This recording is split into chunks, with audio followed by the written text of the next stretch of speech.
Ma, baka pwede naman po ako makahingi ng pamasahe. Ano bang pinapamasahe mo? 1,000 lang. Babalik ko din po agad pag nagbayad na yung nakaraang kong racket. 1,000 pamasahe? Hindi, Saan ka mapupunta? hindi po ma, ilang araw ko pong ipapamasahe po. Habang narakit-rakit po ako. Alam mo, yung racket-racket mong yan, manong tigil-tigilan mo na. Wala mo nangyayari sa kararacket mong yan. Nauobliga lang ako magbigay ng pamasahe. Abonado lang ako. Yung mga dun sa film production na nilarakitan ko, natutuwa nga po sila sa akin eh. Baka daw sa susunod, magkaroon daw po ako ng project. Sila natutuwa. Ako hindi. Dahil sa kakaabala mo sa akin ng paghingi ng pamasaheng yan. Eh ma, ibabalik ko naman po. Alam mo, kaya sabi ko sa'yo, tigilan mo na yan. Mag-abroad ka na lang. Hindi ka gumaya sa ate mo. Tingnan mo, kung alam mo kung di nakakapagpadala ate mo, nga tayo pareho. Eh ma, ayoko sa ibang bansa. Masaya na ako dito sa Pilipinas. Ginagawa ko dito. Tingnan mo. Kakasabi ko lang na hindi gumaya sa ate niya. Dito na si ate. Kumusta ka? Bakit biglaan yata yung uwi mo? Wala. Nagbakasyon na ako eh. May regalo ko sa'yo. Ano ba to? Pasalubong ko sa'yo. Wow! Ang paborito ko naman! Ate, baka mayroon naman ako dyan pasalubong. Pasalubong? Ay, hindi ka kasali sa pasalubong. Wala rin ako bibigay sa'yo. Kasi mami, wala. Naisipan ko na magbakasyon. Kasi na-miss kita eh. Love mo naman, love na love ko. Tsaka, ang dami ko pasalubong ha. Huwag kang mamimigay. Alam mo na. Tsaka gusto ko na rin magbakasyon. Alam mo na, nakakapagod sa ibang bansa. Kaya, alam mo yun, sinurprise kita. Surprise! Surprise! Ayun na sinasabi ko sa'yo eh. Kung gumagaya ka dito sa ate mo, wala akong problema. Wala akong stress. Ate, wala ako dyan. Kahit isa lang. Wala nga. Tsaka alam mo, hanggang ngayon ini-stress mo pa rin si mama. Hindi ka pa rin talaga nagbabago. Hindi ka gumaya sa akin. Ano ka ba naman? Ilang taon na tayong hindi nagkita. Ganyan ka pa din. Purwisyo ka pa din. Ate, mag-ayos naman yung racket-racket ko dun sa film production na pinupuntahan ko. Baka meron kang 1,000 dyan. Pahiram naman. Diyos ko naman, Balik ko na lang. Ha? 1,000? Hindi rin ako papahiram sa'yo kasi wala rin akong ibibigay. Tsaka ano ba naman? Di ba pinag-aral ka? Ano na lang natutunan mo? Ba't ganyan kasi yung trabaho ko? Parakit-rakit ka lang. Masaya ako sa ginagawa ko, te. Tsaka, pinupuri nga ako dun sa film production na pinupuntahan ko. Pinagtatrabahuan ko. Tuntua sila sa akin. Ako, konti na nga lang daw. Baka daw, isa na ako sa mga cast sa susunod. Puri-puri ka naman sa sarili mo. Buhat na buhat mo yung bangko mo. Si mama ba natutuwa? Kami ba natutuwa? Ano ma? Paano matutuwa ka dyan? Araw-araw na yung humingi ng pamasahe. Bigyan mo nga kung meron ka.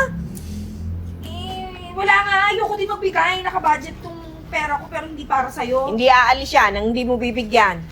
Ito, T. Benta mo. Baka sakaling pandagdag sa pamasahe mo. Pero wala akong ibibigay. Gusto mo maglakad ka na lang. Kararating ko lang, na-high blood mo na naman ako. Alam mo, lakas baka pangit ng mga ganyang aura, ha?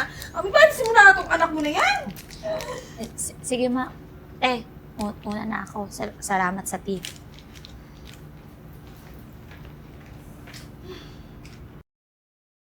Ma! Nawawala yung pera ko, Mi. Hindi. Sure ako, 1K pa dito. Yun yung minidraw ko. Ba't wala na? Ma, ano pagkain? May pares akong minuto. Bakit? Ito yata nako ng pera ko eh. Kanina siguro bago ko umalis, no? Ninakawan mo ako dahil di kita binigyan ng pera. Uy, mami, hindi ako nagnakaw. Tsaka, pinalaki mo kung tama. Hindi ako magnanakaw. Sino kukuha niyan? Tatlo lang tayo dito. Alam mo namang ako. Hindi talaga ako. Maniwala ka. Pakarating ko lang pagod na pagod nga ako. Ano pagkain natin, ma? Baka naman na-misplace mo lang. Ma, sure nga ako. Tsaka ang kapal ng mukha mo, magtatanong ka agad kung anong pagkain. Ininakaw mo na nga yung pera ko. Ma, siya yung kumuha niyan. Umamin ka na. Umamin ka na. Bago pa tayo kumain. Umamin ka na. Ma, wala akong ninakaw. Umalis nga ako kanina nung walang pamasahe. Sabi niyo maglakad ako. Tingnan mo na, nagsisinungaling pa. O, paano ka nakaalis? Tsaka nakabalik dito kung hindi mo ninakaw yung pera ko. Ano, lumipad ka? Ma. May tira pa naman ako kahit papaano, ate. Pero hindi talaga ako nagnakaw. Tingnan mo, magsisinungaling ka pa? Magsisinungaling ka pa? Magsisinungaling ka pa? Magsisinungaling ka pa?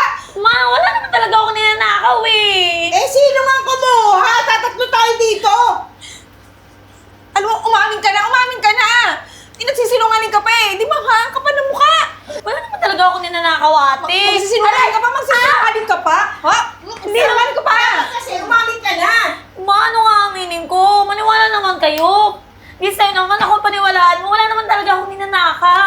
nagsinungaling ka, umamin ka. Mama, ano ba? Ano ba? Umamin ka na! Ate, tama na nga! Wala kang ninanakaw! Bintang ka ng bintang dyan! Hoy, Lumalaban pa. may gana ka pa sumigaw, ha? Baka hindi mo naiintindihan yung ate mo nagpaaral sa'yo.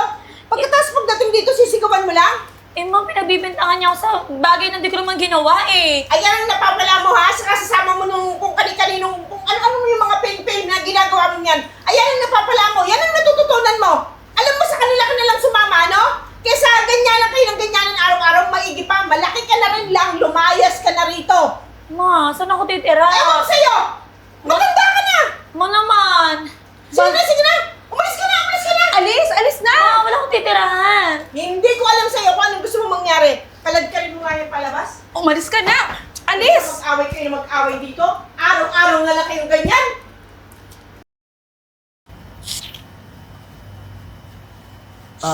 Miss, umiyak ka ba? Ay, Derek Renz? Oh, kilala mo ako? Lagi po ako ano dun sa set nyo. Yung lagi po umacting na extra po, yung pinapasabugan, binabaril. Kahit nga po wala sa scene, umiiyak pa rin ako eh. Hinagip ng camera. Nagulat naman ako, kilala mo ako. Nakakasama ka sa mga movies na ginagawa namin. Opo, extra po. Ikaw yon, ikaw yung pinapasabugan? Opo, binabaril. Oo. Yung pinapatulad sa building po, yung mga double-double. Ako po yun. Ikaw, okay. Ang galing mo nga eh. Natatandaan, di kita masyado matandaan. Natatandaan ko yung mga stunt na mga ganon. Pero ikaw pala yun. Anong bang ginagawa mo dito? Ba't umiiyak ka? Mahabang kwento po. Yung nanay ko po kasi, pinalayas po ako sa bahay. Napagbintangan po ako ng kapatid ko na ako daw po yung nagnakaw ng pera niya sa wallet. Ano? May ganyang klaseng pamilya pa rin pala ngayon, 2026? Ginawa sa'yo ng pamilya mo yan? Hindi ko po alam pero ganun po sila eh. Yung gantong ginagawa ko, yung parakit-rakit, napakaliit ng tingin nila doon. Alam mo, anong pangalan mo ulit? Arian po. Arian. Arian. Kasi ngayon, napansin ko nga, naalala ko yung mga sinabi mo, yung mga stunt na mga movies na ginawa ko, yung apoy sa tubig. Apo. Okay.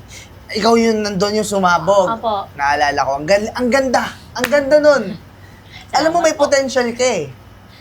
Alam mo, tsaka ngayon ko lang nakita yung mukha mo kasi usually pagka ganun, ine-edit yun eh, hindi Opo. makikita, di Madalas ba? po, nakatalikod.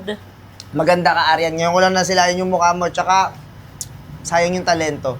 Kung gusto mo, bibigyan kita ng mas magandang role this time.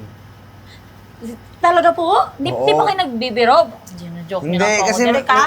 problemado nga din ako, naglalakad ako kanina, may hinahanap ako mga artist mga artist na nasa utak ko, wala, mga busy, makapirma na ng kontrata. Kasi bigla kang dumating dyan. Alam mo, Arian, tutulungan na lang kita. Akong bahala sa'yo. Ay, maraming salamat po. Di ko po tatanggihan yan. Sabi mo rin, wala kang matutuluyan, di ba? Tamang-tama, kasi meron kaming headquarters, di ba? Nakaka-sleep over ka naman yata dun last time. Opo. Sa headquarters ng mga artists, may mga available ako doon para talaga sa mga leading artists yun eh. Extra ka nga, sabi mo, wala kayong space para doon. Pero gagawan kita ng paraan. Sumama ka na sa akin para doon na tayo magpirma ng kontrata. Talaga po, salamat po ha. Halika na. Ikaw, napakatanga mo din. Hindi mo sa akin sinabi na, sabi mo, bakasyon ka lang, yung pala, wala ka ng trabaho. Bakit ka ba nagagalit? Nandito naman ako. Tagal-tagal ko rin nagtrabaho sa ibang bansa. Baka naman pwede magpahinga. Paano hindi, ha? Wala nang panggastos, walang pambayad sa kuryente, walang pambayad sa lahat. Tapos ang katangahan mo pa, isananla mo pa tong bahay natin nang hindi ko alam. Ugang-uga naman yung utak ko doon. Teka lang. Ugang-uga, kulang pa nga yan eh. Ano ba naman to? Huwag ka na magalit. Yung anak mo, si Arian. Sikat na, sobrang sikat na, superstar na. Saan mo naman nabalitaan yan? Balitaan, di ba? Dati siya sinasabugan, ngayon siya na nagpapasabog kasi talagang pasabog na siya. Nakita ko nga, nagsiselfone ka ba? Parang hindi mo alam. Paano ako magsa-cellphone kahit pang-load, wala na. Sorry Putol na yung wifi. Mga isang araw pati kuryente natin putol na din. Kasalanan ko pala yun. Hayaan mo na, puntahan na nga na natin yung anak mo kaysa nagagalit ka, yun ang hututan mo. Dahil ako wala na talaga akong pera. Tsaka para makapag-Facebook ka na. Saan mo naman hahanapin sa ibabaw ng mundo yon. Eto nga, may last may last acting siya. Dun sa bahay nila, may nakalagay na address. Kasi makapagpaload kay FB10 eh. Ito naman eh. O, ayan. Ano, punta na natin. Makaawa ka dun. Magpakaawa, pati ikaw magsalita ka. Ikaw ang nagsala nitong bahay, kaya nasaktan ulo ko sa'yo. Tara na! Ayan, sama pa ako. Sari-sari ka na eh. Cellphone ko para, tara na. O ano, Arian? Congratulations! Ang galing-galing mo na talaga. Sinabi ko naman sa'yo, ang laki ng potential mo. Tignan mo, hindi na ikaw yung extra lang noon. May sarili ka ng pangalan, tsaka sobrang sikat na sikat ka na ngayon, no? Nakakatuwa pala yung feeling na hindi na ako yung extra yung pinapara ng errands nila, no? Tawag dito, tawag doon. Ang galing mo sobra, Arian. Nung time na nag-workshop ka pa lang, nung pinapakita ko, sabi ko talaga magkakaroon ka ng pangalan. At saka, isa pa sa pinaka sobrang masaya ako, nagpirmahan na tayo ng kontrata. At ibig sabihin nun, talagang mag-i-stay ka muna dito sa network. Sir. Hindi ka lilipat, ha? Ang laki ng utang na loob ko sa inyo. Hindi ako darating sa point ng buhay ko na ganito kung hindi dahil sa inyo. Dahil binigyan mo ako ng opportunity. Bakit ako lilipat? Napaka-ungrateful ko naman nun. Yun nga. Basta patuloy ka lang, Aren, sa galingan mo palalo. Kasi nakikita ko talaga, mas lalo ka pang sisikat. Thank you, Direk, talaga. Kasi nakita mo yung potential ko. Walang ano man. Oh, Arian, Pamilya ko, Direk. Oh, bakit kayo napadaan dito? Bakit nga po? kasi itong kapatid mo, sinanla yung bahay.